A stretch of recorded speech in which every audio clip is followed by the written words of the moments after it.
Hi everyone, and welcome to Horror Spectator. If you're new here, consider subscribing. We dive deep into the darkest, most chilling real-life horror stories out there. And if you're a returning viewer, I'm so glad to have you back, friend. In this video, we're diving into 5 brand new stories from park rangers and wilderness guides who've experienced things that shouldn't exist. What should have been routine workdays turned into some of the worst moments of their lives. From mysterious stalkers who've been watching for years, to creatures lurking in remote creeks, and even phenomena that defy the laws of time itself, this video has a little bit of everything. These are all stories I really enjoyed reading, and I genuinely hope you find them just as gripping as I did.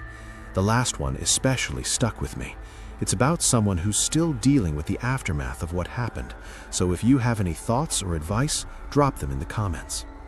As always, thank you so much for being here and supporting the channel. It means the world. Now, dim the lights, get comfortable, and let's head into the wilderness. And remember, viewer discretion is advised. Looking back, I should have trusted my gut that first night. But when you've been living out of a vehicle for nearly a decade like I have, you develop this false sense of security, like you've seen it all, survived it all, and nothing can truly shake you anymore. I'd been on the road for about 9 days when I decided to park along that creek bed in West Virginia. Beautiful spot, really. The kind of place that makes you forget why you ever lived in a house to begin with. Water running over smooth stones, trees so thick they blocked out most of the sky, and that particular kind of silence that only exists miles away from civilization. The first 2 nights were perfect. I'd wake up with the sunrise, make coffee on my portable stove, and just sit there, watching the mist rise off the water. But on the 3rd night, something changed. I was watching videos on my phone, some cooking channel, I think, when I heard an engine. That alone wasn't unusual. Sometimes people drive these back roads looking for fishing spots or hunting access. What made my skin prickle was how slowly it was moving, like whoever was driving was looking for something, or someone. The headlights swept across my windows, and I instinctively ducked lower on my mattress. The vehicle stopped maybe 30 yards behind me, engine still running, lights still on, just waiting. I counted the seconds. 30. 45. A full minute passed before I heard the door open. Then another door. Multiple people getting out. My hand went to my phone, but out here, the signal was barely 1 bar, not enough to call for help. That's when I heard the first tire pop. Not a blowout, a deliberate puncture. The sound was unmistakable, like someone driving a blade into rubber. Then the second tire, then the third. My heart was slamming against my ribs so hard I thought they could probably hear it from outside. I stayed absolutely still, barely breathing, praying they'd think the van was empty and move on. A flashlight beam cut through the gap in my curtains. Someone was trying to see inside. I pressed myself flat against the floor, wedged between the bed frame and the cabinets. The beam moved slowly, methodically, scanning every inch of the interior it could reach. Then I heard another vehicle approaching from the opposite direction. Relief flooded through me. Maybe it was someone who could help or at least scare these people off. But that relief died instantly when I realized the newcomers were communicating with the others. Low voices, coordinated movements. This wasn't random. This was planned. I made my decision in a split second. While they were all focused on the new arrival, I slipped out the passenger side door and dropped into the creek bed below. The cold water shocked my system, but I used it, let it wake me up, sharpen my senses. I crawled along the stream bed using rocks and brush as cover, until I was far enough away that I felt safe standing. Then I ran. I didn't look back, didn't try to see how many there were or what they were doing. I just focused on putting distance between myself and that van, the only home I'd had for years, now abandoned with everything I owned still inside. I ran until my lungs burned, until my legs threatened to give out, until the sky started to lighten with dawn. When I finally emerged onto a paved road, a truck driver stopped for me. The look on his face when he saw me, soaking wet, covered in scratches, wild-eyed, told me I looked as bad as I felt. He didn't ask many questions, just drove me to the sheriff's office and waited while I filed the report. When they went back to retrieve my van 2 days later, I went with them. I needed to see it, needed to understand what had almost happened to me that night. Nothing could have prepared me for what I found. Every window was smashed. The interior was gutted, seats torn open, cabinets ripped from the walls, even the floor panels pried up. But it was the marks on the outside that really got to me. Long gouges in the metal, like they'd taken baseball bats or crowbars to it in a frenzy, not looking for something, just destroying for the sake of destroying, or sending a message to whoever they thought was inside. The officer who processed the scene told me I was the third person in that area to report something similar in the past 18 months. All of them had been traveling alone, all of them had barely escaped, and none of them, including me, had been able to give descriptions that led to any arrests. I'm staying with a coworker now while I figure out what's next. The insurance payout was enough to get me into a small apartment, and honestly, I think my days of van life are over. Not because I don't love it anymore, but because every time I close my eyes, I'm back in that creek bed, hearing those tires pop one by one, knowing that if I'd been asleep just a little bit deeper, I might not have woken up at all. I've replayed the moment I met him at least 1,000 times, trying to figure out if there was something I missed, some signal my brain registered but I ignored. Because the truth is, he seemed completely normal, and that's what terrifies me most. It was my second day on the trail, somewhere in the middle section of the Appalachian, a part I'd been excited to explore. I'd stopped to rest and eat an energy bar when he appeared on the path behind me. Mid-40s, maybe, wearing what looked like fairly new hiking gear, friendly smile. "Beautiful day for it," he said, settling his pack on the ground like he'd been walking for hours. We chatted for maybe 10 minutes. He asked where I was headed, told me he'd just come from the north, said the views up ahead were incredible. Then he mentioned a spot off the main trail, about 2 hours detour, that he claimed was one of the most stunning overlooks he'd ever seen. "Hardly anyone knows about it," he said. "You'd have it completely to yourself.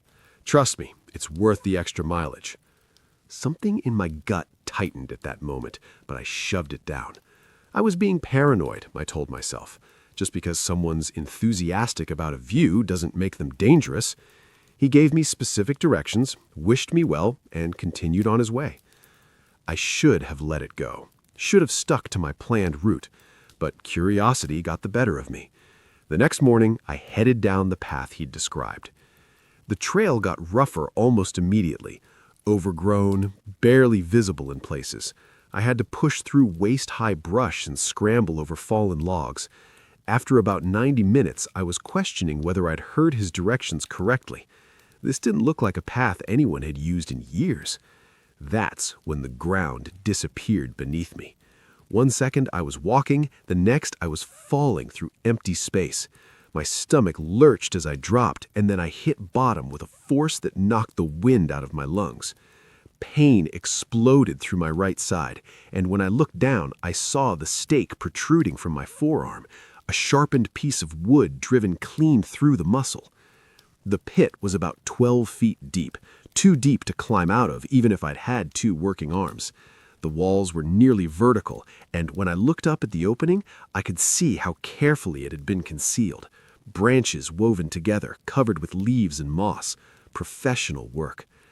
I tried to stay calm, tried to think logically, but the pain was overwhelming. My head was swimming, and I realized I'd hit it on the way down. Blood was running down my face from somewhere above my left eye. That's when I understood with absolute clarity this was a trap, and the man on the trail had led me directly into it. I don't know how long I was down there before I passed out. When consciousness came back, it came in fragments. Voices above me. Hands pulling me upward, someone injecting something into my arm, a woman's face close to mine whispering something I couldn't quite hear. Then, nothing again. The next clear memory I have is waking up on the side of a road in Pennsylvania. A family driving past spotted me and called for help. According to the hospital records, I'd been missing for 9 days. 9 days I can't account for. 9 days that left me with a stitched-up arm, bruises in patterns I can't explain, and memories that feel more like nightmares than reality. Faces I can almost see but can't quite describe. A room with concrete walls. The smell of disinfectant mixed with something else, something organic and wrong. The police believe I was trafficked, that I was taken, assessed, and discarded when my injury made me less valuable. They raided several properties in the area but found nothing conclusive. The man who gave me those directions was never identified, despite the detailed description I provided. Sometimes I dream about that pit, about the sound my body made when it hit the bottom, about those sharpened stakes waiting in the dark. And I dream about the woman who stitched my arm, whoever she was, whatever role she played in those missing days. I think she saved my life, but I'll never know for sure. And that uncertainty is almost worse than the scars. When my wife told me not to go into the woods after dark, I thought she was being dramatic. We'd just moved to her hometown in the Appalachian foothills, and I figured it was just one of those local superstitions that rural folks never quite let go of. The kind of thing that made sense 100 years ago, but seemed silly in the modern world. I was 22 and convinced I knew better. The night it happened, we'd had friends over. My wife had maybe 2 glasses of wine, more than usual for her, and went to bed early. I stayed up cleaning the kitchen, and by the time I finished, I felt restless, wide awake. The kind of alert that makes you want to move, to do something physical. A quick walk seemed harmless, just to the edge of the tree line and back. 10 minutes tops. My wife would never even know. Our neighborhood, if you could call it that, consisted of maybe a dozen houses spread out over several miles, all of them backing up to dense forest. At night, the place felt abandoned. Not a single light in any window, not a car in any driveway. Just dark houses and darker trees. I walked to where the pavement ended and the forest began. The temperature dropped noticeably as I approached the tree line, which made sense, cold air settling in the low spots. I told myself I'd just go a few yards in, enough to say I'd done it, enough to prove my wife's warnings were overblown. The first few steps were fine, normal, but somewhere around the 6th or 7th tree, something changed. The air got colder, not gradually, but all at once, like stepping into a freezer, and the sounds of the forest just stopped. No insects, no rustling leaves, nothing.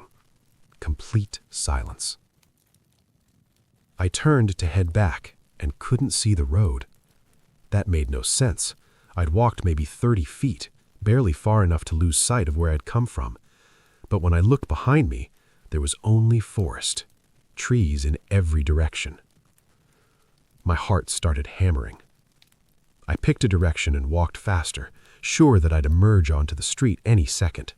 But minutes passed and nothing changed. Just more trees, more darkness, and that suffocating cold. Then I heard my footsteps echo. Except they weren't echoes. They were too perfectly timed, too deliberate. Someone else was walking when I walked, stopping when I stopped. "Hello?" I called out. The forest swallowed my voice. No echo, no response. I started moving again, and the footsteps returned, perfectly synchronized with mine, like a shadow I couldn't see. I stopped and spun around, scanning the darkness. That's when I saw it, or thought I saw it. A shape between 2 trees, taller than it should be, too still to be human. I ran. Branches whipped my face and hands, my lungs burned. The cold air was so thick it felt like breathing ice water. But no matter how fast I moved, I couldn't find the road. The forest just went on, endless and impossible. Then I saw a light, faint but definitely artificial. I crashed toward it and burst out onto pavement so suddenly I nearly fell. Houses, streetlights, the normal world. I bent over, hands on my knees, gasping for air. When I finally looked up, I was 3 houses down from my own.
I need to write this down while it's still fresh, while my hands have finally stopped shaking enough to type.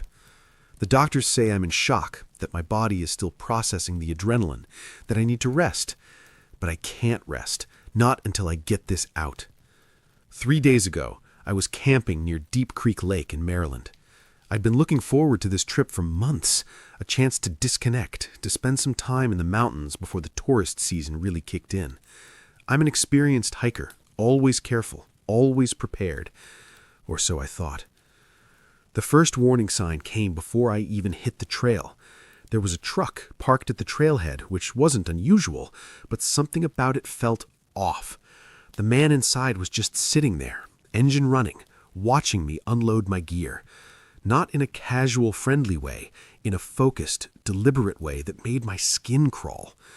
When he got out and started walking toward me, I lied, told him I was meeting a group of friends already on the trail. He smiled, got back in his truck, and drove off. I told myself I was being paranoid and started hiking. The first day was perfect. Clear weather, beautiful views, exactly what I needed. I made camp near the lake, cooked dinner, watched the sunset. Everything felt right again. I'd forgotten all about the man in the truck. I was already in my sleeping bag when I heard them. Footsteps. Multiple sets moving through the brush around my campsite. I lay perfectly still, barely breathing, listening as they circled my tent. Then came the scraping sound.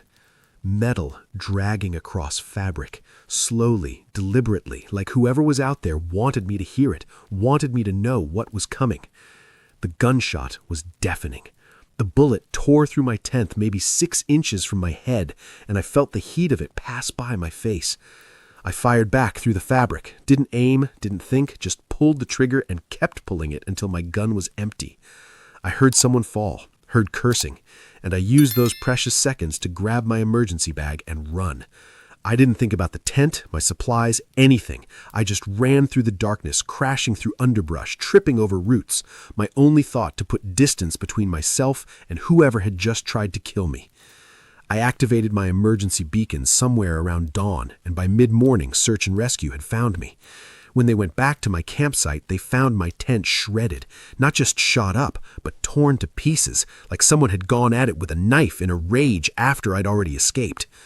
There was blood, a lot of it, enough to know I'd hit whoever shot at me, but no body, no evidence of who it had been or why they'd targeted me. The truck from the trailhead was still there when we got back to the parking area. Stolen, the police told me later. Reported missing 3 months ago from a town 2 hours away. What keeps me up at night isn't even the shooting itself. It's the premeditation of it.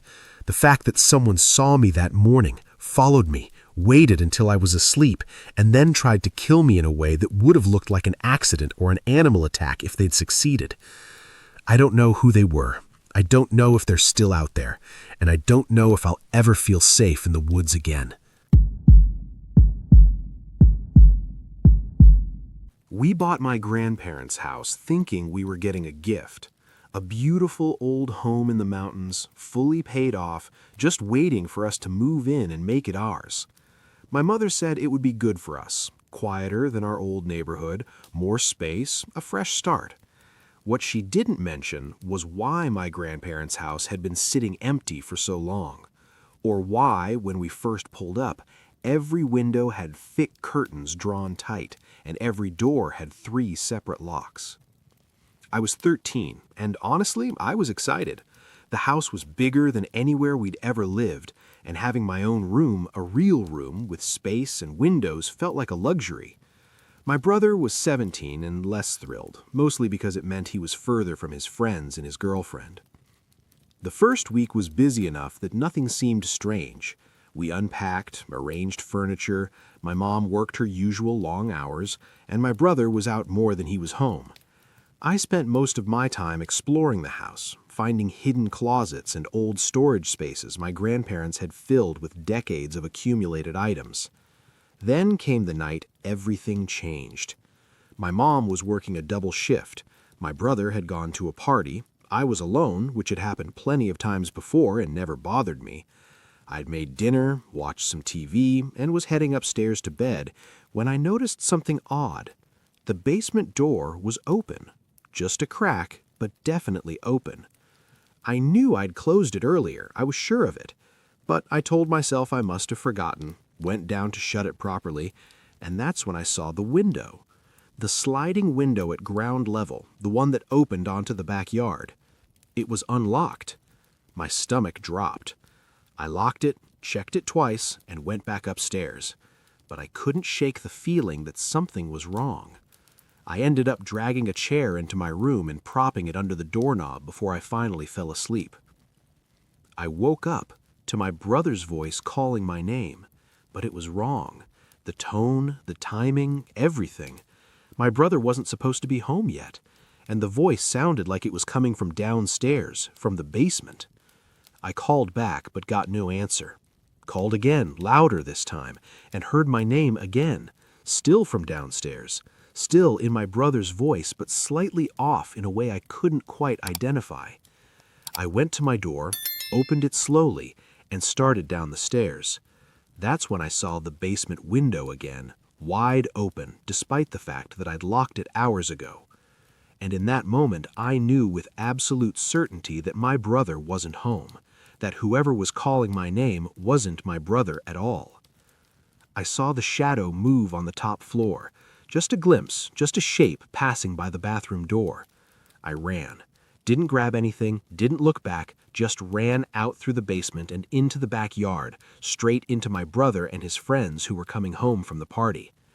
They searched the house top to bottom, found nothing, no signs of entry except that unlocked window, no evidence anyone had been inside.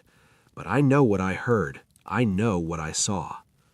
We installed an alarm system the next week, changed all the locks, my mom took time off work to be home with us, and slowly life returned to something like normal. But sometimes, late at night, I still hear it. My brother's voice calling my name from somewhere in the house. And even though I know he's asleep in the next room, even though I know it's impossible, part of me still wants to answer. Part of me still wonders what would have happened if I'd followed that voice all the way down into the basement that night. And I'm grateful I'll never know. My father has always been a private man. In all my years growing up, I can count on one hand the number of times he shared stories from his youth. So when he finally sat me down last week and told me what happened to him in the Smoky Mountains 35 years ago, I knew it was important. Not just to him, but to me, especially since I had been planning my own hiking trip through the same area. "Before you go," he said, "there's something you need to hear." He was 24 at the time, hiking with my uncle, his younger brother, who passed away a decade ago. They were chasing a story they'd heard from an old woman at a roadside store, a set of ruins deep in the mountains where strange things happened at night. According to local legend, a family had been killed there during the Civil War era, and the place had been cursed ever since. My father and uncle didn't believe in curses. They were young, adventurous, and looking for interesting places to explore. The ruins seemed like the perfect destination. The first 3 days of their hike were uneventful. They reached the main ruins without incident, explored the crumbling structures, took photographs, but on the third night, my father had a dream that felt more like a warning. Eyes watching him from the darkness, voices whispering his name.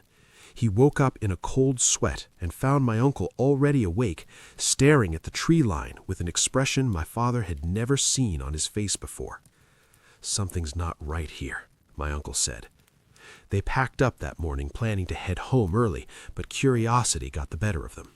The old woman had mentioned another set of ruins deeper in the forest, where the sounds were said to be loudest.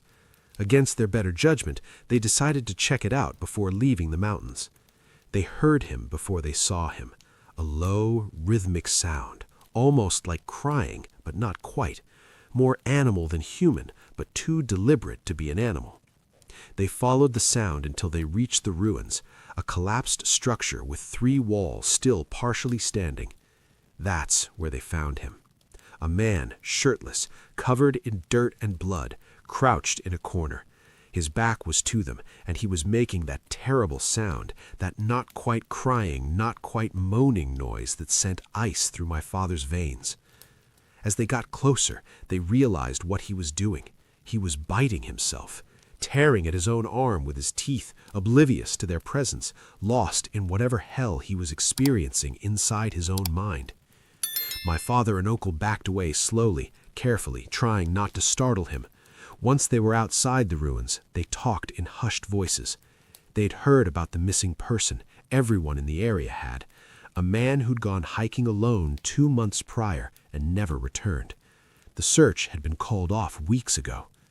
They couldn't leave him there, but they also couldn't approach him safely, so they left food and water at the entrance to the ruins and hiked down the mountain as fast as they could to get help. The rescue team found him 3 days later, barely alive, severely dehydrated, covered in wounds both old and new. His arm was mangled, not from an attack, but from his own teeth. There was blood in the ruins that didn't belong to him, blood that matched a person who'd been reported missing from a neighboring county, someone whose body was never found. The man survived physically, but according to my father, he never recovered mentally. His wife told people that he'd wake up screaming in the middle of the night, begging her to hide, saying, "He's coming," over and over again. She learned to play along, to hide with him in closets or under the bed until he calmed down. It was the only thing that worked. My father stopped and looked at me with an expression I couldn't quite read. Concern, maybe, or warning. "I don't know what happened to that man during those 2 months," he said. "I don't know what he saw or what was done to him, but I know it changed him in ways that can't be undone. And I know that whatever it was, it's still out there in those mountains." He didn't tell me not to go. He knows me too well for that. But he did make me promise to be careful, to respect the warnings locals give, and to never, ever ignore my instincts. Some places are exactly what they seem. Old ruins, interesting history, nothing more. But some places are doors, and you don't want to find out what's on the other side. I'm still planning to go, but now I'll be carrying more than just supplies and maps. I'll be carrying my father's story and the knowledge that the mountains hold secrets that can break a person in ways we don't have words for. And I'll be listening, really listening, to the old-timers who tell strange stories about the places nobody goes anymore. Because maybe, just maybe, they know something the rest of us have forgotten. What I'm about to share didn't happen to me. It happened to my grandfather. And it's a story that serves as a stark reminder that we never truly know our friends, neighbors, or acquaintances. Reality is often murkier and far more complex than we'd like to believe. This took place 43 years ago in an isolated corner of McDowell County, West Virginia. My grandparents had a small wooden cabin deep in the Appalachian Mountains, completely cut off from everything. It wasn't their main home, but they spent considerable time there, especially my grandfather, who'd always preferred the thick, quiet stillness of forest over the constant noise of towns. That cabin, which belongs to me now, was always meticulously maintained, far more so than their actual house. My grandfather treated it like a sacred space. Every board, every nail seemed placed with care you'd only use if building something to last generations.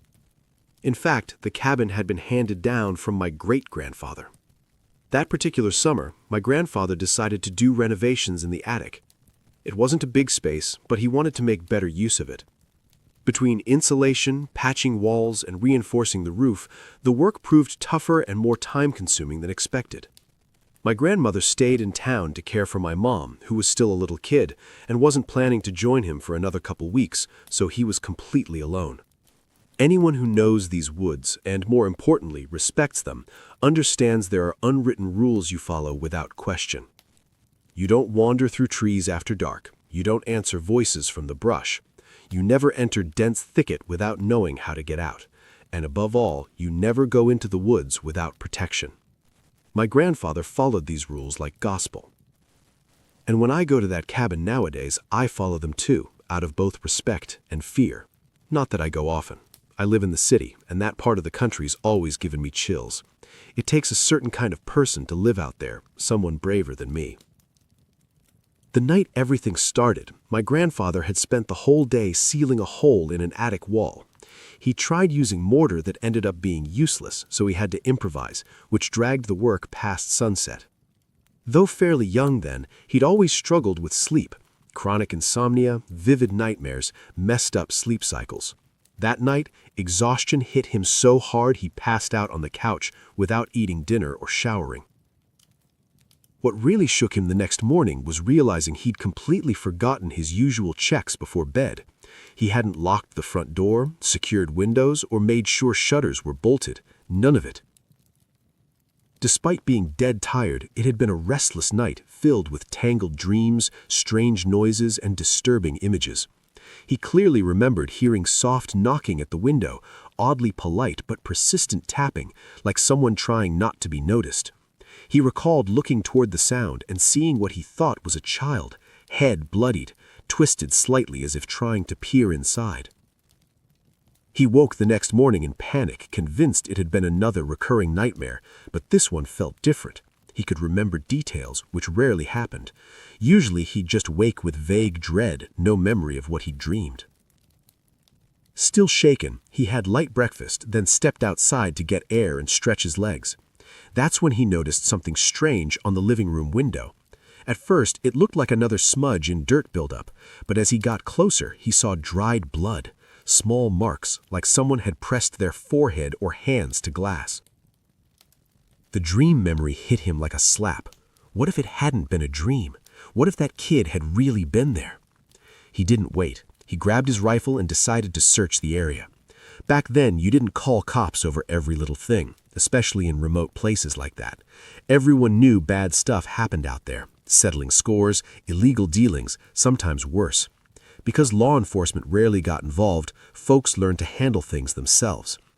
My grandfather followed these rules like gospel. And when I go to that cabin nowadays, I follow them too, out of both respect and fear. Not that I go often. I live in the city, and that part of the country's always given me chills. It takes a certain kind of person to live out there, someone braver than me. The night everything started, my grandfather had spent the whole day sealing a hole in an attic wall. He'd tried using mortar that ended up being useless, so he had to improvise, which dragged the work past sunset. Though fairly young then, he'd always struggled with sleep, chronic insomnia, vivid nightmares, messed up sleep cycles. That night, exhaustion hit him so hard he passed out on the couch without eating dinner or showering. What really shook him the next morning was realizing he'd completely forgotten his usual checks before bed. He hadn't locked the front door, secured windows, or made sure shutters were bolted. None of it. Despite being dead tired, it had been a restless night filled with tangled dreams, strange noises, and disturbing images. He clearly remembered hearing soft knocking at the window, oddly polite but persistent tapping, like someone trying not to be noticed. He recalled looking toward the sound and seeing what he thought was a child, head bloodied, twisted slightly as if trying to peer inside. He woke the next morning in panic, convinced it had been another recurring nightmare, but this one felt different. He could remember details, which rarely happened. Usually he'd just wake with vague dread, no memory of what he'd dreamed. Still shaken, he had light breakfast, then stepped outside to get air and stretch his legs. That's when he noticed something strange on the living room window. At first, it looked like another smudge in dirt buildup, but as he got closer, he saw dried blood, small marks like someone had pressed their forehead or hands to glass. The dream memory hit him like a slap. What if it hadn't been a dream? What if that kid had really been there? He didn't wait. He grabbed his rifle and decided to search the area. Back then, you didn't call cops over every little thing, especially in remote places like that. Everyone knew bad stuff happened out there, settling scores, illegal dealings, sometimes worse. Because law enforcement rarely got involved, folks learned to handle things themselves. My grandfather followed these rules like gospel. And when I go to that cabin nowadays, I follow them too, out of both respect and fear. Not that I go often. I live in the city, and that part of the country's always given me chills. It takes a certain kind of person to live out there, someone braver than me. The night everything started, my grandfather had spent the whole day sealing a hole in an attic wall. He tried using mortar that ended up being useless, so he had to improvise, which dragged the work past sunset. Though fairly young then, he'd always struggled with sleep, chronic insomnia, vivid nightmares, messed up sleep cycles. That night, exhaustion hit him so hard he passed out on the couch without eating dinner or showering. What really shook him the next morning was realizing he'd completely forgotten his usual checks before bed. He hadn't locked the front door, secured windows, or made sure shutters were bolted. None of it. Despite being dead tired, it had been a restless night filled with tangled dreams, strange noises, and disturbing images. He clearly remembered hearing soft knocking at the window, oddly polite but persistent tapping, like someone trying not to be noticed. He recalled looking toward the sound and seeing what he thought was a child, head bloodied, twisted slightly as if trying to peer inside. He woke the next morning in panic, convinced it had been another recurring nightmare, but this one felt different. He could remember details, which rarely happened. Usually he'd just wake with vague dread, no memory of what he'd dreamed. Still shaken, he had light breakfast, then stepped outside to get air and stretch his legs. That's when he noticed something strange on the living room window. At first, it looked like another smudge and dirt buildup, but as he got closer, he saw dried blood, small marks like someone had pressed their forehead or hands to glass. The dream memory hit him like a slap. What if it hadn't been a dream? What if that kid had really been there? He didn't wait. He grabbed his rifle and decided to search the area. Back then, you didn't call cops over every little thing, especially in remote places like that. Everyone knew bad stuff happened out there, settling scores, illegal dealings, sometimes worse. Because law enforcement rarely got involved, folks learned to handle things themselves. My grandfather followed these rules like gospel. And when I go to that cabin nowadays, I follow them too, out of both respect and fear. Not that I go often. I live in the city, and that part of the country's always given me chills. It takes a certain kind of person to live out there, someone braver than me. The night everything started, my grandfather had spent the whole day sealing a hole in an attic wall. He tried using mortar that ended up being useless, so he had to improvise, which dragged the work past sunset. Though fairly young then, he'd always struggled with sleep, chronic insomnia, vivid nightmares, messed up sleep cycles. That night, exhaustion hit him so hard he passed out on the couch without eating dinner or showering. What really shook him the next morning was realizing he'd completely forgotten his usual checks before bed. He hadn't locked the front door, secured windows, or made sure shutters were bolted. None of it.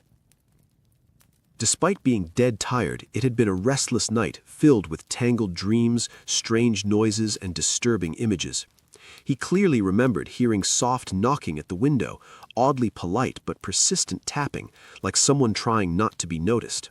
He recalled looking toward the sound and seeing what he thought was a child, head bloodied, twisted slightly as if trying to peer inside. He woke the next morning in panic, convinced it had been another recurring nightmare, but this one felt different. He could remember details, which rarely happened. Usually he'd just wake with vague dread, no memory of what he'd dreamed. Still shaken, he had light breakfast, then stepped outside to get air and stretch his legs. That's when he noticed something strange on the living room window. At first, I'm writing this because my wife keeps telling me I need to talk about it. Says bottling it up isn't healthy. Maybe she's right. This happened 12 years back when I was 22 and thought I knew everything. Fresh out of college, I just moved from Baltimore to join my wife in her hometown, deep in the Appalachian foothills. She'd grown up here, knew every trail and hollow. I grew up with traffic lights and 24-hour convenience stores. The adjustment was rough. I missed the energy of the city, the constant hum of activity. Out here, everything shut down by 8. The silence felt oppressive, unnatural. My wife warned me repeatedly about the local customs. Don't go into the woods after sunset. Keep your distance from the tree line. Don't answer if you hear your name called from the forest. I nodded along, but privately thought she was being dramatic. One evening, her old college friends came over. We drank, laughed, stayed up too late. My wife, who rarely drinks more than a glass of wine, overdid it and crashed early. I cleaned up the kitchen, expecting to feel tired, but instead felt restless, energized. The house suddenly felt claustrophobic. I wanted to walk, to see what the area looked like at night. My wife was dead asleep. What harm could a short walk do? I stepped outside into a town that looked abandoned. Not a single person on the streets. Every window had curtains drawn tight. Even the streetlights seemed dimmer than they should be. No dogs barking, no cats prowling, nothing. I told myself I'd just walk to the forest edge and back. 5 minutes there, 5 minutes back. When I reached the tree line, I noticed the absence of sound immediately. The usual chirping and rustling I'd heard during daytime hikes was gone. Just nothing. I stepped past the first few trees, telling myself I'd only go a few yards in. The temperature dropped instantly, not gradually, instantly, like stepping from a warm room into a freezer. Summer air became winter air in the space of 3 steps. I decided to turn back. That's when I realized I couldn't find the road. I'd walked maybe 60 seconds in a straight line. The road should have been right behind me. Instead, there were only trees. Dense, identical trees in every direction. Then the fog rolled in, thick, unnaturally fast. Within seconds, I could barely see 3 feet ahead. I started walking faster, then jogging, my heart hammered. This wasn't possible. I'd walked in a straight line for 1 minute. How could I be lost? That's when I heard the footsteps. They matched mine perfectly, step for step. I stopped. They stopped. I walked. They walked. "Hello?" I called out. Silence. I started moving again. The footsteps resumed, perfectly synchronized with mine. I stopped again and scanned the fog. That's when I saw it. A silhouette, human-shaped, standing perfectly still about 15 feet away. I didn't wait to see more. I ran. My lungs burned. My legs felt heavy, like I was running through water. I've always been athletic, a runner, but the air felt wrong, thick, resistant. Finally, I saw light. I burst through the tree line onto the road, gasping. I didn't stop running until I was inside the house with the door locked behind me. I stood there, back against the door, trying to make sense of what happened. Had someone followed me? Had I drunk more than I realized? Was I losing my mind? I never told anyone, not even my wife. The embarrassment felt overwhelming. 12 years later, I still live here. I love it now, actually. But I've never gone into those woods at night again. And sometimes, even inside the house, I'll feel that same cold air brush against my skin. And I'll remember that night when the forest decided to show me I didn't belong there. This happened to me 3 months ago. I'm still trying to process it. I'm 42. For the last decade, I've dealt with chronic insomnia and nightmares that leave me exhausted. My therapist suggested I take up hiking, something about nature and mental health. So last spring, I planned a solo trip through a remote section of the Appalachian Trail in Pennsylvania. I researched extensively, planned my route, packed proper gear. I'm not reckless. I'm careful to a fault. The first day went smoothly. The second day, I met a woman near a creek. She looked to be in her 60s, gray hair in a braid, wearing clothes that seemed oddly formal for hiking, almost Victorian. She smiled and said, "You're heading toward the old settlement, aren't you?" I hadn't mentioned my destination to anyone. "How did you know?" I asked. She laughed. "Oh, I can always tell. You have that look about you, curious, drawn to forgotten places." She told me there was a shortcut, a path not on any maps that would save me hours. She described it in precise detail. Turn left at the split oak, follow the creek until you see 3 white stones, then head uphill. Something felt off about her, but I couldn't pinpoint what. Maybe it was how clean she looked, how her clothes didn't match the terrain, how she appeared without me hearing any footsteps. I thanked her and moved on, deciding not to take the shortcut. That night, I camped near the official trail. Around 2 a.m., I woke to the sound of someone walking around my tent. Slow, deliberate footsteps circling me. I grabbed my flashlight, but didn't turn it on. I listened. The footsteps stopped. Then I heard a voice, the woman from earlier. "You should have taken the path I showed you," she said softly. "It would have been easier." My blood went cold. "I'm calling the police," I said, trying to sound brave. She laughed. "Go ahead. They won't find anything." I turned on my flashlight and unzipped the tent. No one was there. I packed up everything in the dark and started hiking back toward the main trail by moonlight. I didn't care about finishing the trip. I just wanted out. As I walked, I saw her again. She was standing between two trees, perfectly still, watching me. "You're going the wrong way," she called out. I kept walking, refusing to look back. I made it to my car by dawn, drove straight home, and haven't been back since. A week later, I looked up that area online. Turns out, 3 people have gone missing there in the last 5 years. All of them were last seen near that same creek where I met the woman. I don't know who or what she was, but I know I'm lucky I didn't take her shortcut. I was 35 when it happened, 7 years ago now. I'd been hiking the Appalachian Trail for years, always with my friend Marcus. But that spring, Marcus's wife was due with their first child, so I decided to go solo. I'd done plenty of day hikes alone, but a 3-day trip didn't seem like a stretch. The first day was perfect. Clear skies, moderate temperature, beautiful views. That evening, I met another hiker at a rest point. Older guy, maybe late 50s, wearing expensive gear. He introduced himself as Richard. We chatted for a while.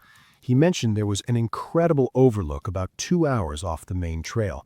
Said it was one of the most stunning views in the entire Appalachian range, but hardly anyone knew about it because it wasn't marked on any maps. He gave me detailed directions, said the path was a bit overgrown, but totally worth it. I thanked him and made a mental note. I'd check it out the next day. That night, I slept well. The next morning, I decided to find the overlook. I followed Richard's directions exactly. The path was indeed overgrown, barely visible. After about 90 minutes, I started wondering if I'd missed a turn. That's when the ground disappeared beneath me. I fell hard, landing in a deep pit. My right arm slammed into something sharp, a wooden stake, sharpened to a point, driven into the ground at an angle. It pierced straight through my forearm. The pain was indescribable. I screamed, but the sound seemed to get swallowed by the pit. I looked around. The pit was at least 12 feet deep. The walls were dirt, too loose to climb, and there were more stakes, dozens of them, arranged deliberately across the bottom. This wasn't a natural hole. Someone had dug this. Someone had sharpened those stakes. Someone had covered it and waited. Richard's face flashed in my mind, his insistence, his detailed directions. I'd been set up. I tried to pull my arm free, but the stake had gone through completely. Moving sent waves of agony through my body. I don't know how long I was down there. Hours, maybe. The pain made it hard to think. Then I heard footsteps above. Someone pulled back the covering. I looked up, expecting to see Richard. Instead, I saw a woman. She stared down at me for a long moment, then disappeared. Minutes later, she returned with rope. She lowered it down. "Grab it," she said. "I can't," I gasped. "My arm!" She climbed down, nimble and fast. Up close, she looked terrified. She wrapped cloth around the stake and my arm, then snapped the stake in half. I screamed again. She helped me climb out, one-armed and dizzy with pain. "You need to run. He'll come back." "Who?" "Run, now." I ran. I don't remember much after that. I collapsed on a road. Someone found me. I woke up in a hospital 3 days later. The police investigated. They found the pit. They found the stakes, but they never found Richard or the woman. My arm healed, mostly. I still can't use it properly. The doctors say I'm lucky to be alive. I don't hike anymore. and I never take shortcuts recommended by strangers. I'm a historian specializing in forgotten family estates. 5 years ago, I purchased a 200-year-old mansion in the Appalachian Mountains. The price was suspiciously low, but I attributed that to its remote location and deteriorated condition. The renovations took forever. Construction crews kept quitting. Some refused to return after a single day, citing bad vibes or oppressive atmosphere. I dismissed their concerns as superstition. I finally moved in this January. The first few weeks were quiet, too quiet. The house felt frozen, suspended in time.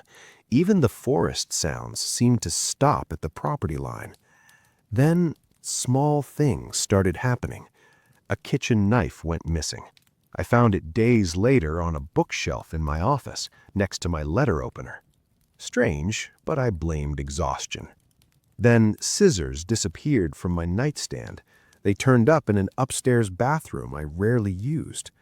The pattern continued.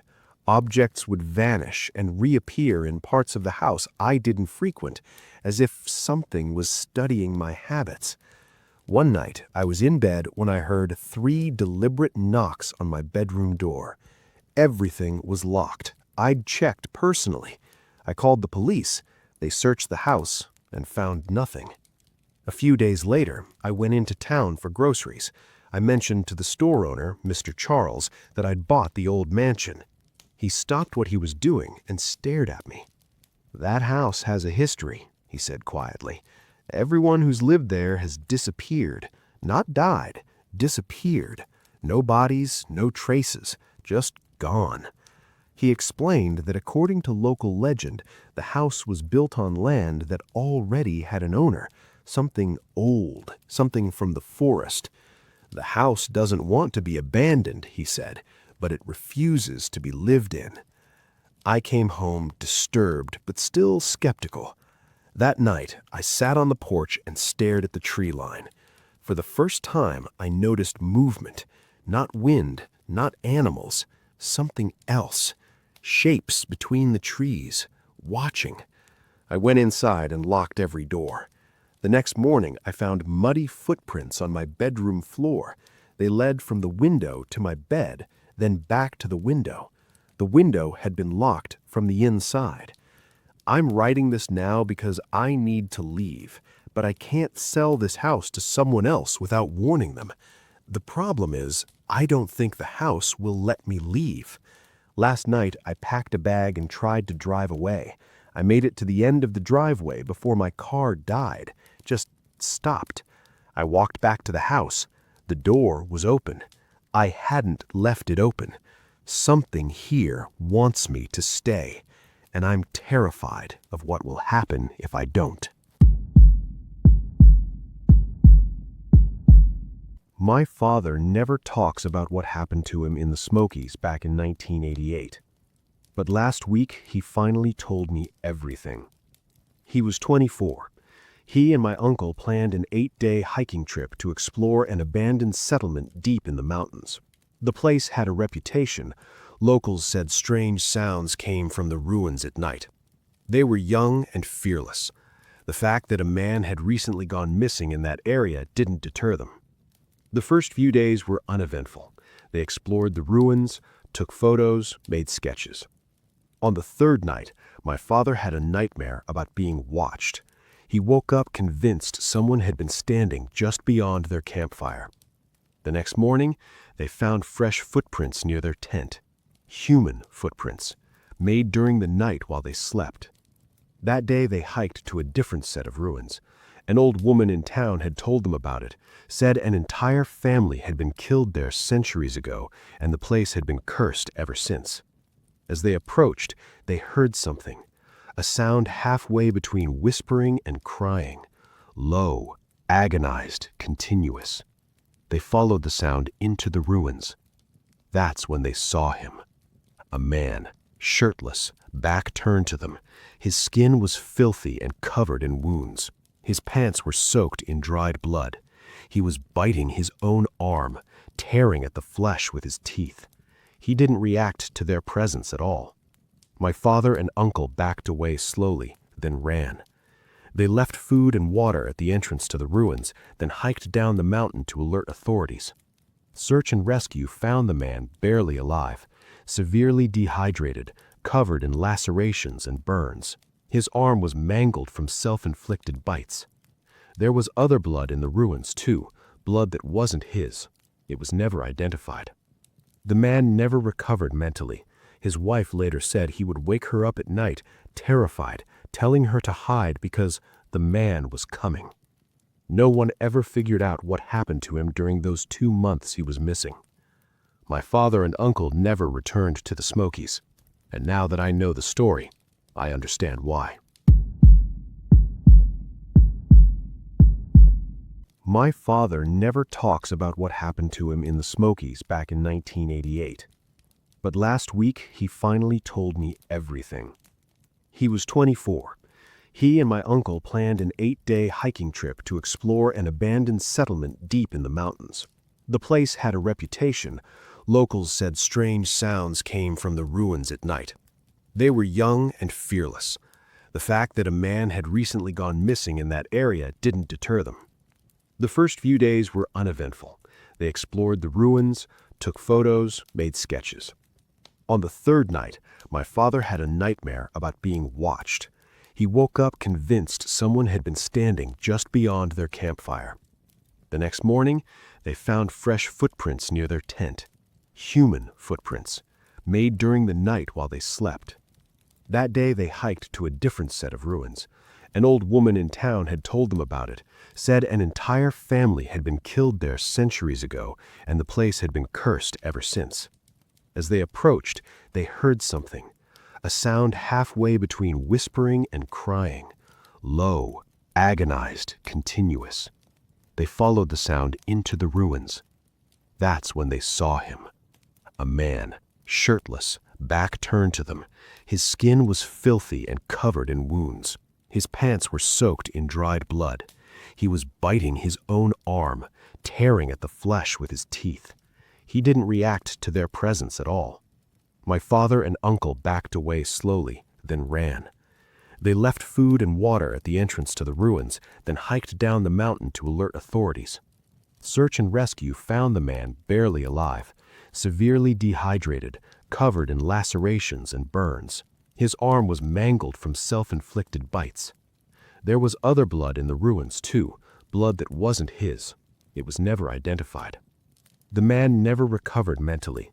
His wife later said he would wake her up at night, terrified, telling her to hide because the man was coming. No one ever figured out what happened to him during those 2 months he was missing. My father and uncle never returned to the Smokies, and now that I know the story, I understand why. What happened to me 7 years ago in the Pennsylvania wilderness still keeps me awake some nights. Not because I'm reliving it exactly, but because I'm left wondering how many others have faced the same thing and didn't make it out. My father and I had been planning this section of the Appalachian Trail for months. We'd hiked together for years, tackling various trails across the country, but we'd left this particular stretch unfinished the previous summer. This time, we were determined to complete it. The problem started almost immediately. Less than 30 minutes into our hike, my dad helped a younger hiker navigate some tricky rocks and got his foot wedged badly. The injury wasn't severe, but it was clear he couldn't continue on the steep, uneven terrain ahead of us. The trail we'd planned to take split off from the main path, an old, rarely used route that had gained a dark reputation over the years. People had gone missing there. At least 2 bodies had been recovered. With my dad's injury, that route was now impossible. I was ready to turn back with him, but he insisted I continue alone. I was going through a difficult period mentally, and both my parents knew how much completing this hike meant to me. After his persistent encouragement, I finally agreed, though I shortened my planned route since I'd be solo. He headed back while I pushed forward. That first day went well. I even ran into an old childhood friend I hadn't seen in years. As afternoon turned to evening, I reached the fork where the maintained trail diverged from the abandoned one.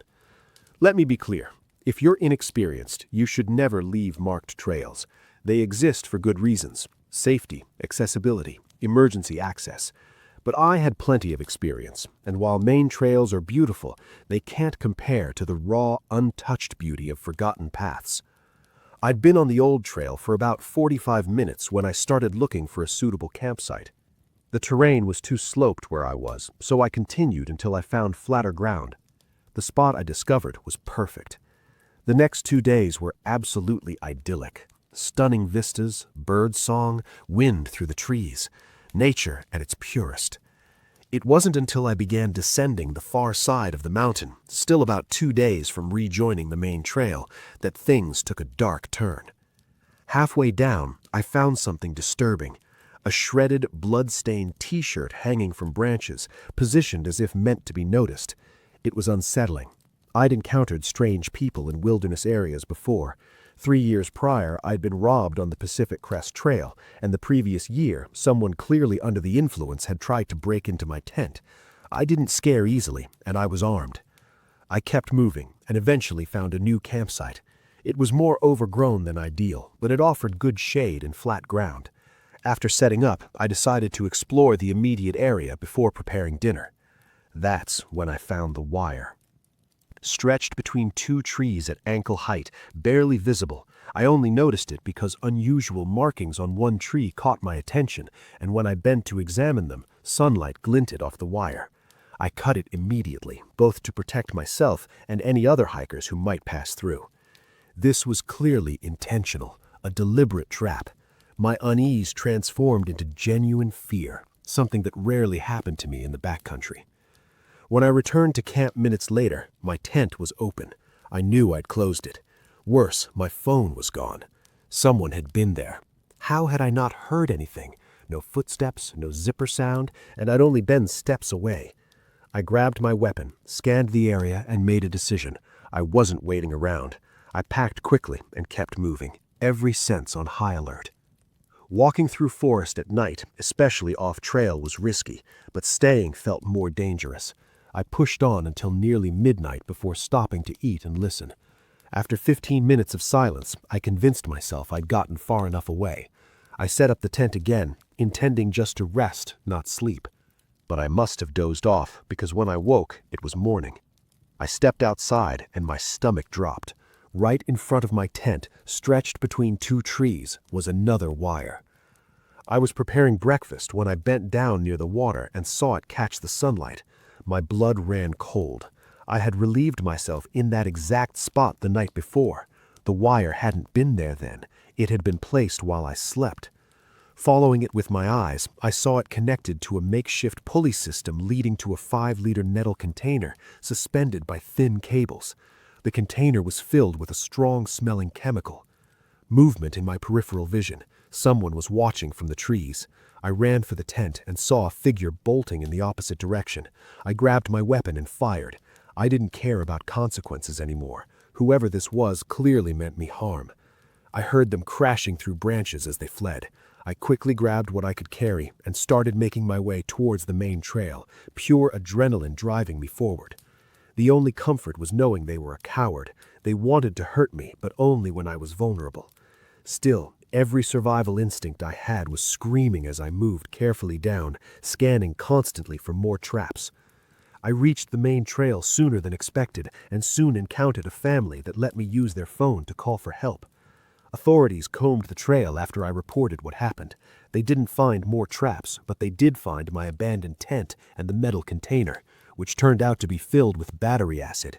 It was suspended directly over the trail path, aimed downward. A small nail tied to the wire acted as a trigger. Step on the wire, the nail releases a lever, and acid dumps on whoever is underneath. It was crude but effective. The precision, the chemical choice, it chilled me. This wasn't thrown together by an amateur. And worse, whoever did it knew how to get caught. I've often wondered how someone transported acid into the mountains without being seen. The only explanation that makes sense is someone who knows those woods intimately, someone who's been hunting there for years, who has hidden supply caches, who taps into them at will. someone who sees hunting humans as sport. Since then, I've read numerous similar stories from trails across the country. I even learned about James Scherer, a Forest Service officer in Utah in April 2012, who discovered tripwires connected to traps made of rocks and sharpened sticks, plus a pit lined with sharpened stakes covered with brush. We all need to be more cautious out there. There are genuinely evil people in this world. What happened 2 weeks ago still doesn't feel real, even though I'm sitting here, safe, writing about it. I never imagined one of the scariest experiences of my life would unfold while I was simply trying to find peace in the mountains. I didn't have a happy childhood. Violence was routine in our house. A father consumed by unpredictable rage, and a mother who, despite doing her best, could never truly stand up to his outbursts. She lived caught between fear and despair.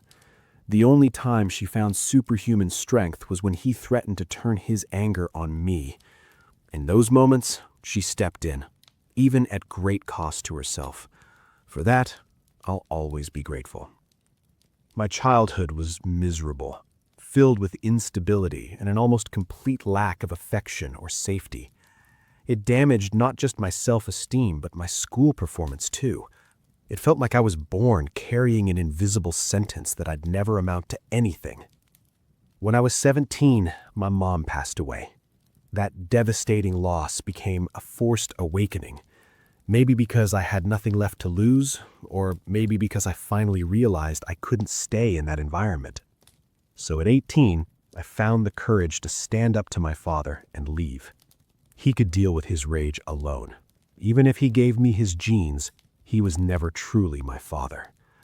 Leaving wasn't just a step forward. It was an indescribable relief. It's been 12 years since then. Even though the past sometimes feels like an anchor dragging me down, I know who I am now, and little by little, I've been rebuilding what was broken inside. When the darkest moments come, I think about my mom putting herself between me and my father's fists. That memory helps me push through. I never had many opportunities. When I left home, I ended up living on the streets, which, ironically, wasn't even the lowest point of my life. I was fortunate to meet a volunteer who believed in me for no apparent reason and with incredible generosity helped me regain my strength and gave me an old van. While it desperately needed repairs, it gave me a real chance to start over, a small space that protected me from cold and rain. Since then, I've built a more stable life. I found work, and though the van isn't new, with all the repairs I've done over the years, it's become almost an extension of me. Sure, I could afford a new one now, but this van means something deeper. It represents hope. It marks the moment a stranger took a chance on me. It reminds me there are still good people out there. Whenever I can take time off, I travel through mountains.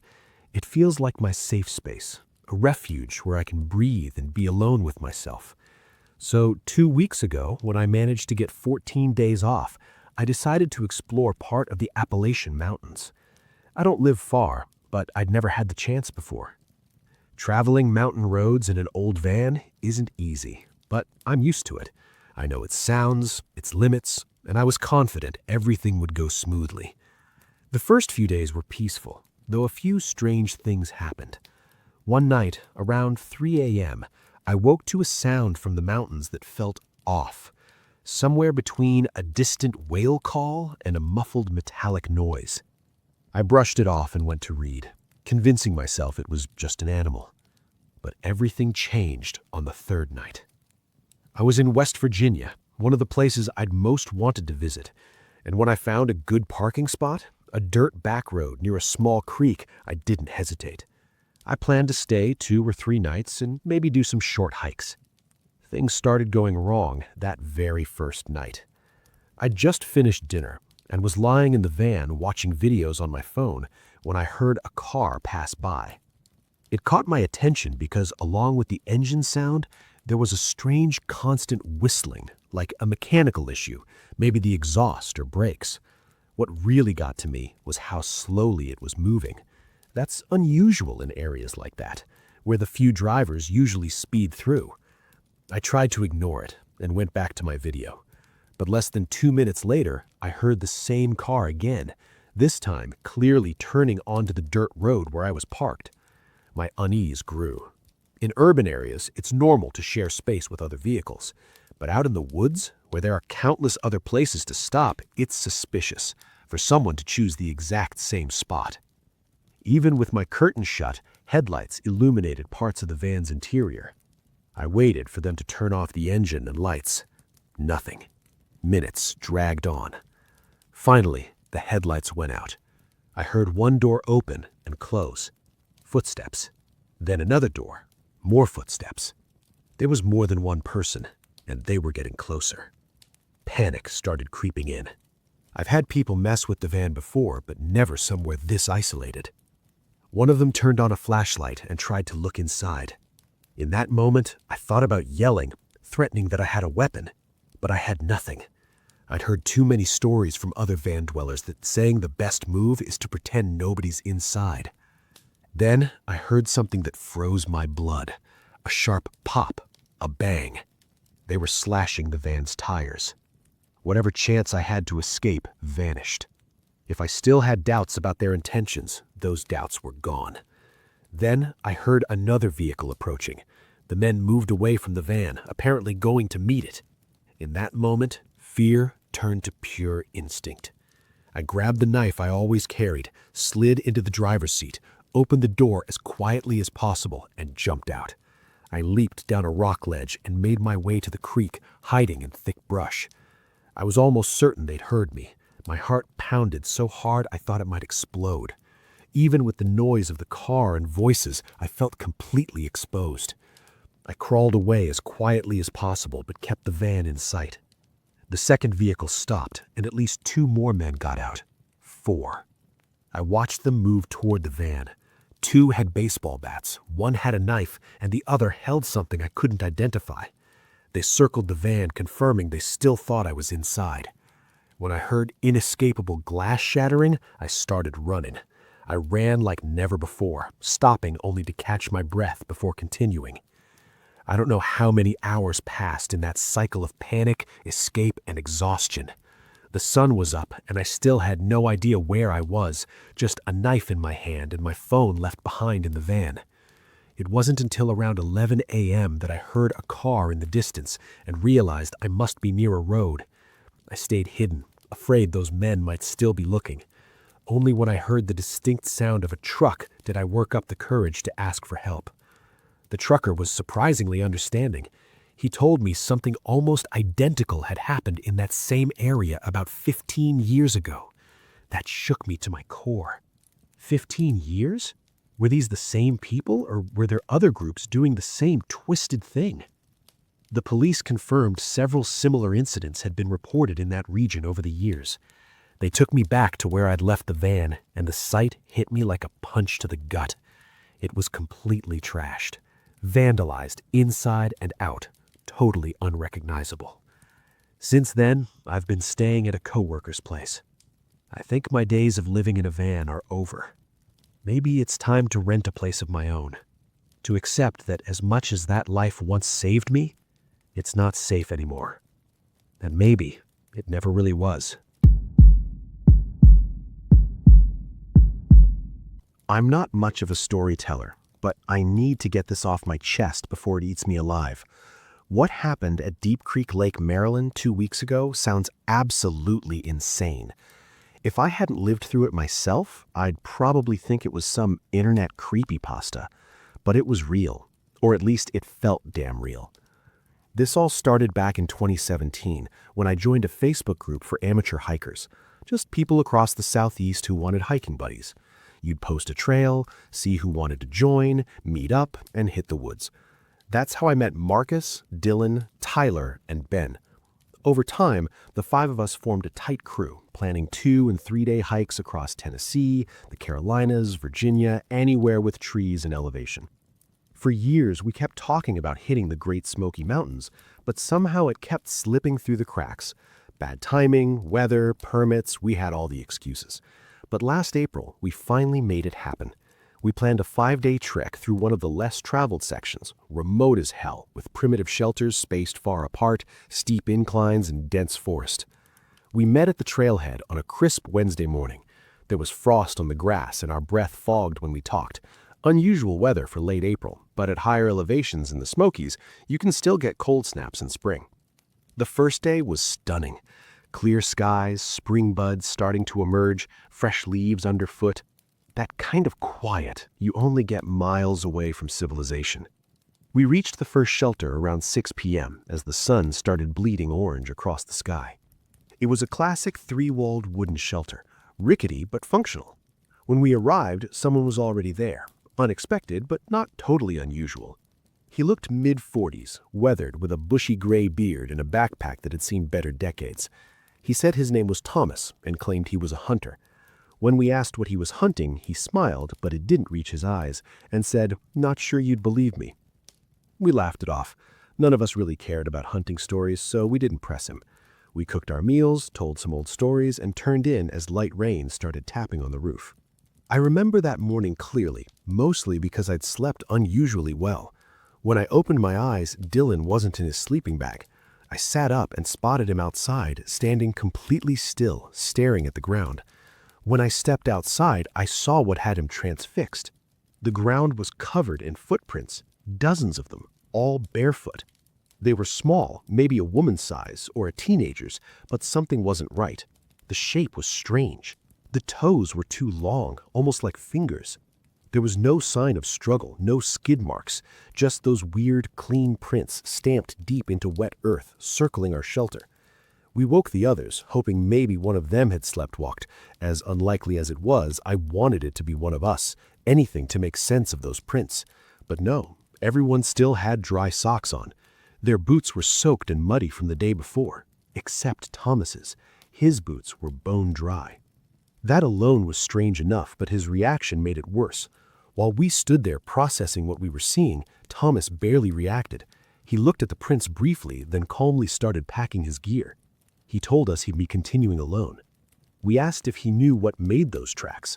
By the way he answered, it was obvious he did. He said that was why he'd come out there in the first place. Someone asked if it was an animal, and he just shrugged. Then he mentioned something about these mountains being older than we realized. He slung his pack over his shoulder and walked off in the direction of the prints.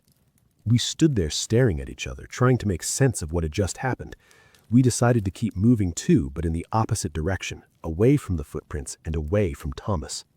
We spent most of that day tossing around theories. Maybe it was locals messing around. We even brought up old legends about strange things living in these mountains. By sunset, we were exhausted, mentally and physically. We just wanted to forget the whole thing. We told ourselves we were far enough away now that whatever it was wouldn't happen again. Even though some of us talked about heading back early, we convinced ourselves it was probably a prank and decided to stick to the plan for one more night. But obviously, we were wrong. New shelter, same thing. It had rained lightly overnight. In the morning, there they were, more of those bizarre barefoot prints. This time there were even more, maybe 11 distinct sets, like whoever or whatever was out there had been pacing around us all night. That's when it really sunk in. Something wasn't right, and whatever it was close, too close. I've always been a heavy sleeper, but Dylan wakes up if a branch shifts in the wind. He kept going on about how there was no way something could have circled us without making a sound, not a snap, not a crunch. Even on soft ground, you'd expect noise, but it was like they floated.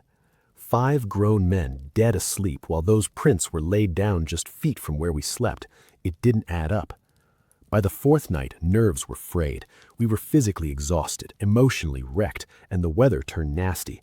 Cold, relentless rain hammering the forest. The final shelter was more run down than the rest, like no one had used it in years. We huddled inside, barely talking. Something had changed. The woods felt aware. That's the only word I have for it. That night, the weather was brutal. Even though we were in a shelter, we rigged a tarp over the entrance to block wind and rain. We agreed not to all sleep at once. We'd take shifts. I was on watch around 4:30 a.m., sitting in the dark, mostly just listening to the storm bat at the trees. Then I saw movement. Through a small gap we'd left near the tarp, I saw them step out from the tree line. 7 figures, human-like but wrong, too small. Not like little people, but like adults who never fully developed. Every part of them seemed off, frail, undergrown, almost fragile. They were completely naked and somehow unfazed by the cold, walking slowly, silently, circling the shelter like they were studying it. I was frozen, unable to move or speak. I was terrified but weirdly fascinated. What the hell was I looking at? I reached over and tapped Tyler's leg. He woke instantly. I motioned for silence and shifted so he could see. But as he moved, plastic on his sleeping bag made the tiniest noise. The figures bolted, darting back into the forest, impossibly fast and quiet, like the forest swallowed them whole. We sat in silence, tension thick. I could feel his body tense beside me. When he finally whispered, he just asked what the hell that was. I didn't have an answer. I was just relieved he'd seen them too, because if he hadn't, I'd spent the rest of my life trying to convince myself I'd imagined it. Eventually, we woke the others. No one questioned what we said. I think deep down they already knew something was out there. At least now we could put a shape to those footprints. I don't know if that made it better or worse. Even though they didn't seem dangerous and hadn't done anything to us, in fact, they'd run the moment they heard noise, we decided it was time to leave. We filed a report with the rangers when we got back. One of them took notes and nodded slowly. When we pushed for answers, he just smiled and said, "Lot of stories up in those woods. Most of them don't lead anywhere." But it wasn't the kind of smile that says he doesn't believe you. It's the kind that says he's heard this before, maybe too many times. Now I can't stop wondering about Thomas. That guy knew. I'm convinced of it. He came out there to hunt, but didn't say what. I don't think he was after deer or bear. I think he was after those things. And that thought really saddens me. Despite everything, those things weren't dangerous. They didn't try to interact with us. They didn't try to hurt us. What scares me is how people can't seem to handle the unknown without feeling the need to destroy it. I've worked at Redwood State Forest for 8 years now, leading nature tours and managing trail safety. Most days blend together in a pleasant rhythm of pointing out wildlife and answering questions about local flora. But there's one visitor who's disrupted that rhythm in ways I'm still trying to understand. He first appeared during a sunrise photography walk I was leading. While my group of 12 enthusiasts clustered around a particularly photogenic deer, I noticed him standing motionless about 20 feet off the designated path. Everything about him seemed wrong for a wilderness setting. Pressed khaki pants, a collared shirt that looked like it belonged in a 1970s office, and polished leather shoes completely unsuitable for hiking. What struck me most was his stillness. While everyone else moved, adjusted their cameras, whispered excitedly, he simply stood and watched.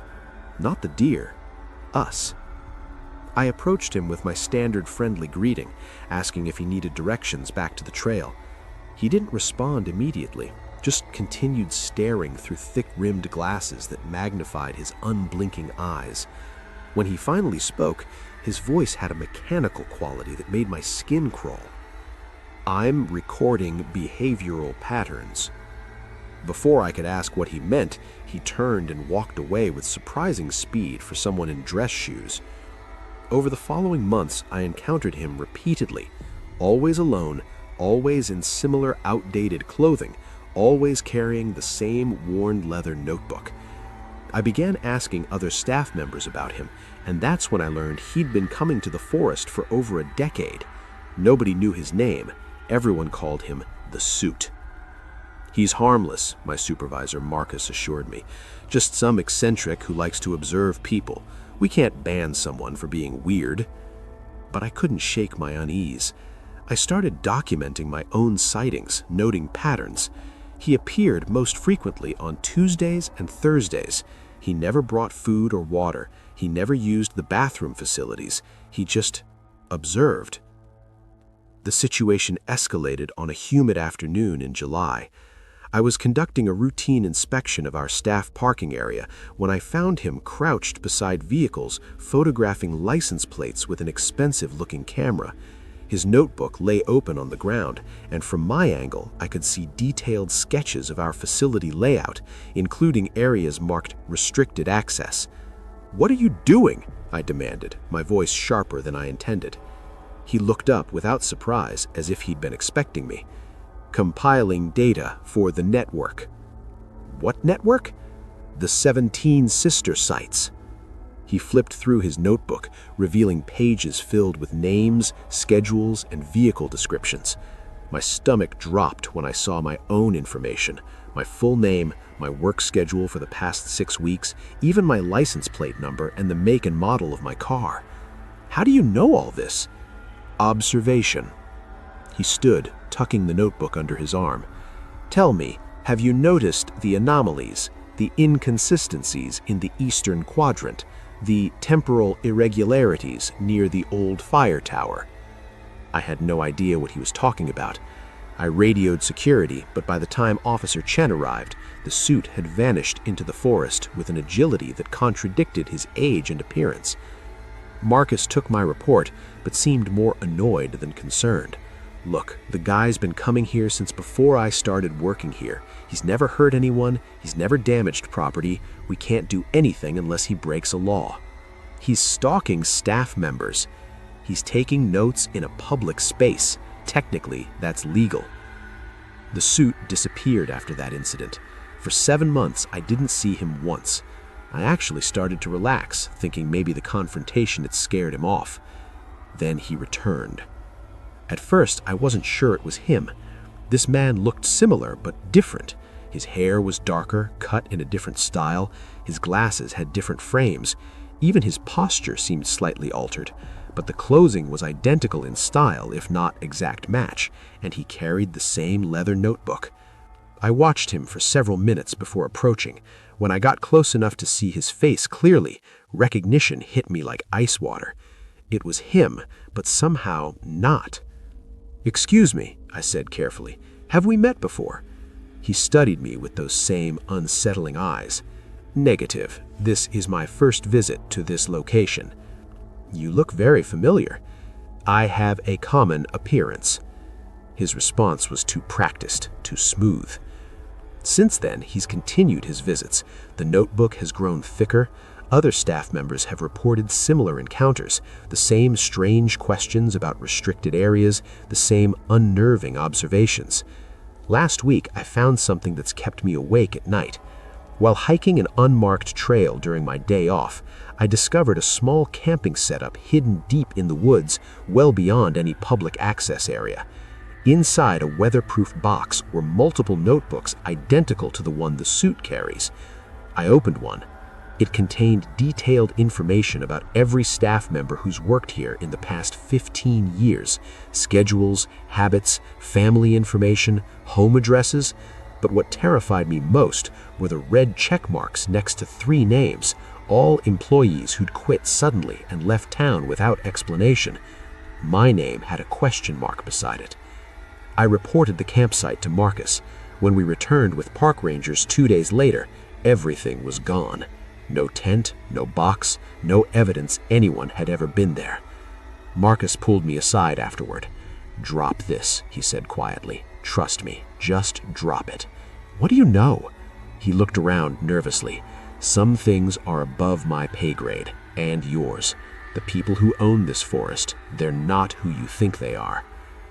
I still work here. I still lead tours, but now I count my group members obsessively. I document everything, and when I see a figure in outdated clothing standing motionless among the trees, I pretend not to notice, because I'm starting to suspect Marcus is right, and whatever the suit is really documenting, I don't want to be the one who finds out. The old-timers at the ranger station had a saying, "Never go to Blackwater Creek alone." I thought it was just the usual campfire nonsense until I learned the hard way that some warnings are written in blood. I'm Sarah Chen, and I've been a wilderness ranger for 6 years. Blackwater Creek runs through the northern section of our territory, a remote, heavily forested area that sees maybe a dozen hikers per season. The creek itself is beautiful, cutting through ancient rock formations and creating dozens of small waterfalls. It's also where we've had 7 disappearances in the last 15 years. The official explanation is always the same: wilderness misadventure, probable drowning, body not recovered due to difficult terrain and fast-moving water. But rangers talk among ourselves. We share stories the public never hears, and the stories about Blackwater Creek all share disturbing similarities. My introduction to the truth came last September during an emergency evacuation. A massive storm system was approaching, and I was assigned to clear out the backcountry campsites in the northern sector. Standard procedure, something I'd done dozens of times. The last site on my list was near Blackwater Creek, about 6 miles from the nearest road. I reached it around 4 in the afternoon with dark clouds already rolling in. The scene I found made me immediately radio for backup. The campsite looked like a war zone. The tent was shredded, not just collapsed, shredded, with long tears that went through multiple layers of heavy-duty fabric. A sleeping bag lay partially submerged in the creek, still in its stuff sack. A backpack hung from a tree branch 15 feet up, its contents scattered on the ground below.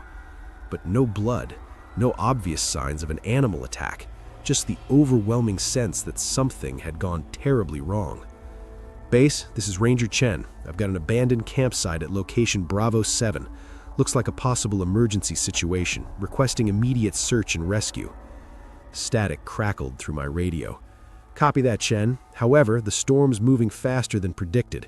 You need to evacuate immediately. We'll send a team at first light. But someone might be injured. That's an order, Sarah. That trail's going to be impassable in an hour. Get out now. I didn't want to leave, but I'd seen what flash flooding could do in these canyons. I started back, taking the creek trail because it was the fastest route to safety. That's when I realized I wasn't alone. The first sign was the splashing. I initially dismissed it as normal water sounds. The creek was running high with pre-storm runoff. But as I walked, I became aware of a rhythm to the splashing that matched my pace. When I stopped to adjust my pack, the splashing stopped. When I started walking again, it resumed. I told myself it was an animal, a deer following the same trail, a bear fishing in the creek, nothing to worry about. Then I saw it moving in my peripheral vision. The light was fading fast, but I caught glimpses of something large pacing me from the creek bed. It moved wrong, not like any animal I'd ever seen. It was roughly human-sized, but traveled on all fours in this jerking, disjointed manner, like a puppet with tangled strings. My training told me to stay calm, make noise to scare off wildlife, and continue moving at a steady pace, but my instincts were screaming at me to run. The trail crossed the creek via a wooden footbridge about a mile from the main trailhead. As I stepped onto the bridge, I made the mistake of looking down. It was directly below me. In that brief moment before my brain shut down from pure terror, I saw something that shouldn't exist. It had a roughly humanoid shape, that limbs that were too long and bent at wrong angles. The skin appeared pale and waterlogged, with dark patches where it seemed to have rotted away. But the face was the worst part, almost human, but stretched and distorted, with eyes that reflected my flashlight beam like an animal's tapetum lucidum. Then it grabbed my ankle. The grip was impossibly strong and cold, not just cold to the touch, but a cold that seemed to radiate up my leg, making the muscles seize and cramp. I fell hard, my backpack slamming into the bridge planks, my radio skittered away. The thing began pulling itself up onto the bridge. I could hear it now, a wet clicking sound, like someone trying to breathe through fluid-filled lungs. I kicked frantically with my free leg and felt my boot connect with something that gave way with a sickening softness. The creature released me with a sound I'll never forget, a high-pitched keening that was neither human nor animal, but something horribly in between. I scrambled backwards, grabbing my hiking pole and swinging it wildly. The metal tip connected with the creature's shoulder area, punching through the waterlogged skin. Dark fluid spurted out, and the thing made that terrible sound again. Lightning flashed, illuminating the bridge in stark white light. In that instant, I saw the creature clearly, and I wished I hadn't. Then the darkness returned, and it was gone. I didn't stop running until I reached the parking area. By then, I was sobbing, my ankle throbbing, and my hiking pole dripping with something that looked like motor oil mixed with pond scum. The official report listed me as suffering from trauma-induced hallucinations following hazardous weather exposure. They confiscated my hiking pole for analysis and gave me 2 weeks paid leave. When I returned and asked about the test results on the substance, I was told the pole had been misplaced during processing. I've since learned that I'm not the first ranger to encounter something in Blackwater Creek. I've found incident reports buried in old filing cabinets, all describing similar experiences, all officially dismissed as misidentifications or stress-related hallucinations. 3 months ago, the Park Service closed the entire Blackwater Creek area. The official reason is environmental restoration work. No timeline for reopening has been announced. I've requested a transfer to another sector. The request is still pending, because here's what nobody wants to admit. Sometimes the things we put on maps aren't the only things living in the wilderness. And sometimes the old warnings aren't just superstition. They're survival advice. There's a phenomenon in our park that nobody talks about publicly. We've given it a designation in our internal documentation, temporal displacement event. The brass prefer that term over what we rangers call it among ourselves, the lost hour. I'm James Mitchell, senior trail guide at Pinecrest National Forest. I've been doing this job for 11 years, and I thought I'd seen everything the wilderness could throw at me. Then I spent an October afternoon on the White Bark Loop Trail, and I learned that time itself can be a predator. It started with a pattern I noticed in our incident database. I was helping with safety protocol updates, reviewing 5 years of visitor reports, when I saw the correlations. Over a span of 60 months, we'd received 17 reports of hikers becoming separated from their groups on the White Bark Loop. In every case, the missing person was eventually found at the trailhead, confused and disoriented, claiming they'd been waiting there for hours while their group frantically searched for them. What made it strange was the specificity. All incidents occurred on the same 3/4-mile section of trail. All happened between 3 p.m. and 4:45 p.m. All occurred in October. When I brought this to my supervisor's attention, she gave me a look I couldn't quite read. "Just navigational confusion," she said quickly. "People get turned around easily in that section because the trail splits several times." But the trail didn't split in that section. It was a straightforward path with clear markers. I decided to investigate personally. When October arrived, I volunteered for every White Bark Loop tour I could get.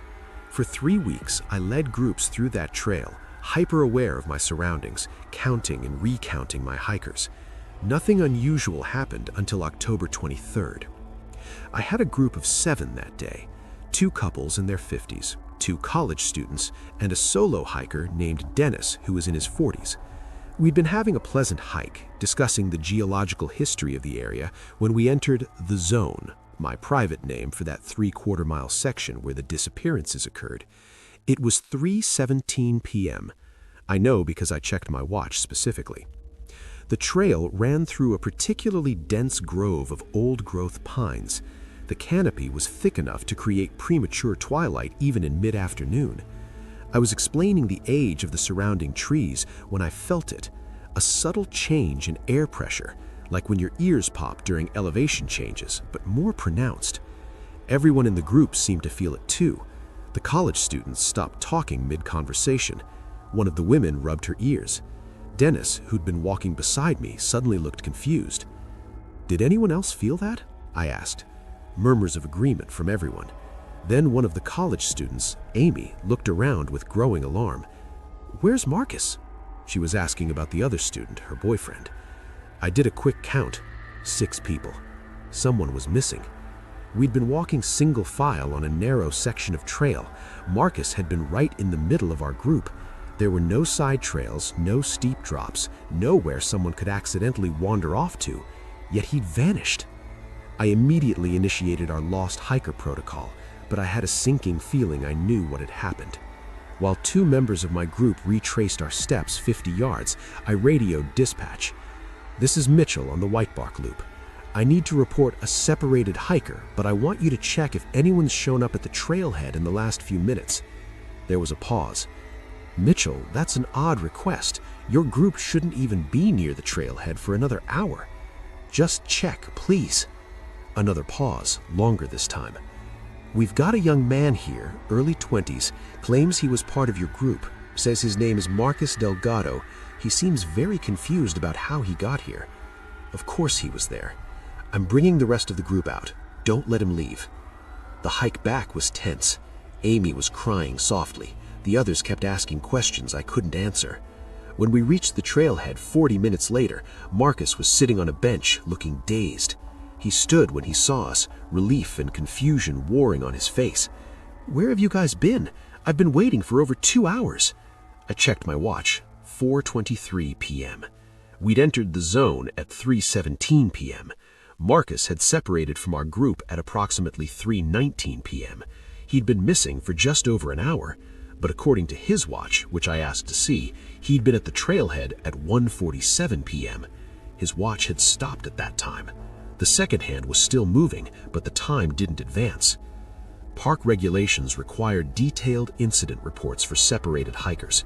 I started filling one out, documenting everything exactly as it happened, but before I could submit it, my supervisor called me into her office. "I'm taking over this report," she said, her tone leaving no room for argument. "But I was the lead guide." "James," she looked at me seriously, "how long have you worked here?" 11 years. "And do you like your job?" "Of course." "Then you need to understand that some things are above your pay grade. Some things are above mine, too. This incident will be filed as a medical event, probable brief syncope episode. You will not discuss the temporal aspects with anyone. Are we clear?" "But his watch." "A coincidence. A broken watch. Nothing more." She handed me a revised report to sign. "This is for everyone's protection, including yours." I signed it. What choice did I have? But I couldn't let it go. Over the following weeks, I dug deeper into our historical records. I found references to similar events going back decades. In the 1970s, a group of geologists had reported missing time in that same area. In the 1950s, a forest survey crew documented what they called time skips. Each report had been officially dismissed or buried. I found one document from 1962 that wasn't fully redacted. A researcher from some government agency I'd never heard of had spent a month studying the White Bark Loop. His conclusions were partially visible through the black censorship bars. Evidence suggests localized temporal anomaly, possibly natural phenomenon related to redacted. Recommend continued monitoring. Area should not be closed to the public as this may draw unwanted attention. Disappearances remain within acceptable parameters. Acceptable parameters. Last week, I was leading another October tour through the White Bark Loop. As we approached the zone, I felt that familiar pressure change. This time, I stopped the group. "Everyone needs to hold hands," I said. "No one lets go until I say so." They looked at me like I was crazy, but they complied. We walked through that 3/4-mile section hand in hand, like children on a field trip. No one disappeared. When we reached the other side, one of the hikers asked why I had made them do that. I told her it was a team-building exercise, but I knew the truth. Whatever was happening in that zone, whatever was taking people, it seemed to target isolated individuals. Physical contact with others provided some kind of protection. I've started implementing this buddy system on all my October tours through the White Bark Loop. So far, it's worked. No disappearances in the 3 weeks since I started. My supervisor hasn't commented on my new protocol. She hasn't told me to stop either. I think she knows. I think they all know. And I think they're grateful that someone finally figured out how to keep people safe from something they can't officially acknowledge exists. But October isn't over yet. And there are too many trails in this forest, too many guides who don't know what I know. The lost hour is still hunting, and sooner or later, it's going to find someone who isn't holding hands. I need to tell you about something that happened last spring that's fundamentally changed how I understand reality. I'm a park ranger named Lisa Washington, and I experienced something on the Skyline Ridge Trail that shouldn't be possible, yet I have photographic evidence that it happened. The incident involved a woman I'll call Jennifer Hart, though that's not her real name for reasons that will become clear. It was a beautiful May morning, and I was leading a guided hike for 9 people. The Skyline Ridge Trail is one of our most popular routes, 7 miles of moderate hiking with spectacular views of the valley below. My group was in good spirits, chatting about wildflowers and taking photos at every scenic overlook.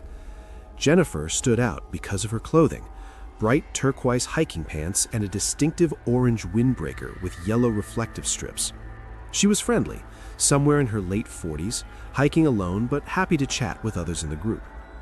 About 3 miles in, we reached Whispering Falls, a small but photogenic waterfall where I always schedule a 15-minute rest stop. I did my usual head count as people spread out to take pictures and refill water bottles. 8 people. Someone was missing. I counted again. Definitely 8. Jennifer was gone. I was about to start a search when my radio crackled. It was Kevin, another ranger who was stationed at the main overlook about 1.5 miles ahead on our route. "Hey Lisa, just wanted to let you know one of your hikers already made it to the vista point. Woman in turquoise pants and an orange jacket. She said she wanted to get some sunrise photos from up here." I was confused. "Kevin, it's 10:30 a.m. and we're still at Whispering Falls. Are you sure she said she was part of my group?" "Positive. She mentioned you by name, said she'd gotten ahead of the pack." "That's impossible. There's no shortcut, and she was with us 20 minutes ago." Silence on the other end. Then, "Well, she's definitely here. Want me to send her back to you?" "No, we'll continue on. But Kevin, this doesn't make sense." "Agreed. Something weird's going on." I gathered my group, all 8 of them, and we resumed hiking. Everyone seemed puzzled about Jennifer, though I noticed several people checking their own photos as if confirming she'd been with us. It took us about 45 minutes to reach the overlook where Kevin was stationed. As we approached, I saw her, Jennifer, wearing the same distinctive turquoise and orange outfit, standing at the railing and taking photographs of the valley. I approached carefully. "Jennifer, where did you go? How did you get here ahead of us?" She turned, looking genuinely confused. "What do you mean? I've been with the group the whole time." "No, you disappeared at the waterfall. You've been missing for almost an hour." Her confusion deepened. "I don't know what you're talking about. I remember the waterfall, but I didn't leave the group. I've been right here with everyone since we arrived at this overlook." "But we hadn't been at the overlook. We just arrived." Kevin pulled me aside. "Lisa, she got here 40 minutes ago. I saw her come up the trail alone. We talked for a bit. She told me about her hike, about your group. She's been here the whole time." "That's impossible," I repeated, but I was starting to doubt my own memory. We completed the hike without further incident. Jennifer remained with the group. Or did she? I found myself constantly checking to make sure she was there, as if she might vanish at any moment. Back at the visitor center at around 2:30 p.m., I began processing the day's paperwork. I was still thinking about the strange incident when at 2:47 p.m., Jennifer walked through the front door. The same Jennifer. The same turquoise pants, the same orange windbreaker.